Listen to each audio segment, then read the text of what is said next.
Salam. Bugün ben size cemli pirog hazırlayacağım. Bu xəmir için bize lazım olacak 5 yumurta, 1 stəkan yarım şeker tozu. Bunları çalıram şeker tozu əriyənə kimi və yumurtalar tam pişənə kimi.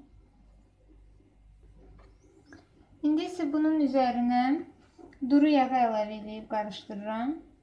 Sonra isə 3 stəkan yarım unun, 2 paçka qabartma tozu və 1 paçka vanilya əlavə edib qarışdırıram.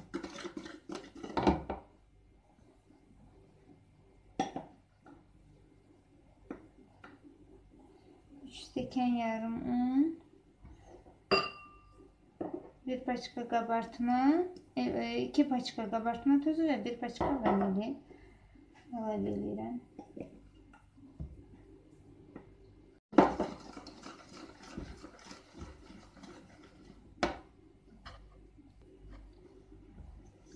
Xəmir belə biskvit xəmirindən biraz qatı belə xəmir alınır. Gördüyünüz kimi baxın belə xəmir.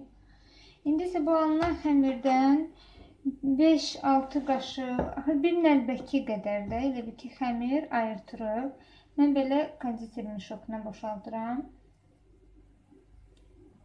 Bundan ayırdırıq 5 qaşıq, 6 qaşıq belə.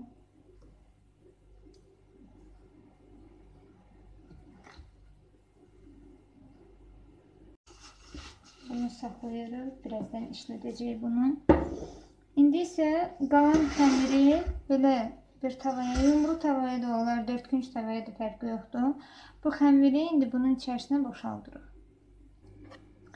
İndi isə bu xəmiri 180 dərəcədə qızdırılmış sobada xəmir köpənə kimi üzəri qızarır və içi də bişmək üçün həmişəki kimi çubuqla yoxlayırıq. Çubuq əgər təmiz çıxırsa, içərisində xəmir qalmayıbsa, deməli biskvitimiz artıq hazırdır.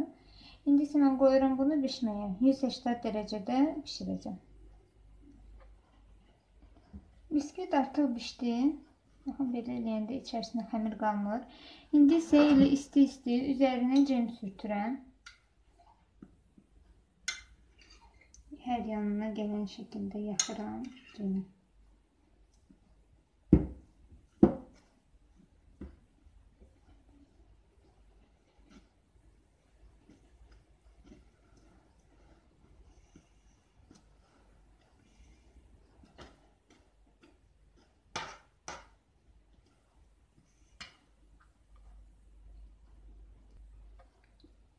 Cemi yaxdım. İndi isə üzərinə bayaq saxladığımız xəmirdən uzorlar qoyuram.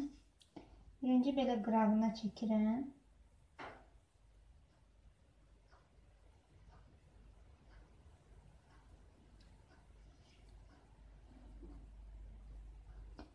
Sonra isə üzərinə paxlava kimi uzorlar qoyuram. Paxlava kəsdiyimiz kimi.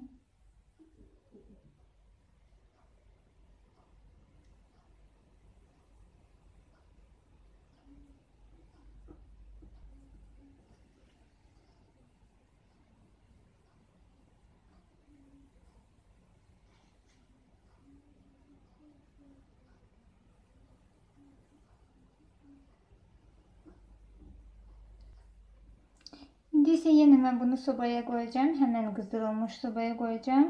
Üzərindəki bu xəmir qızarana kimi, yəni tam pişənə kimi. Piroqumuz artıq hazırdır. Tez hazırlanan və çox asan piroqdur. Yəni ilə dadı da çox qəşəng alınır. Siz də hazırlayın. Nuş olsun sizə də. Kanalımıza abunə olmağı və like qoymağı unutmayın. Çox sağ olun.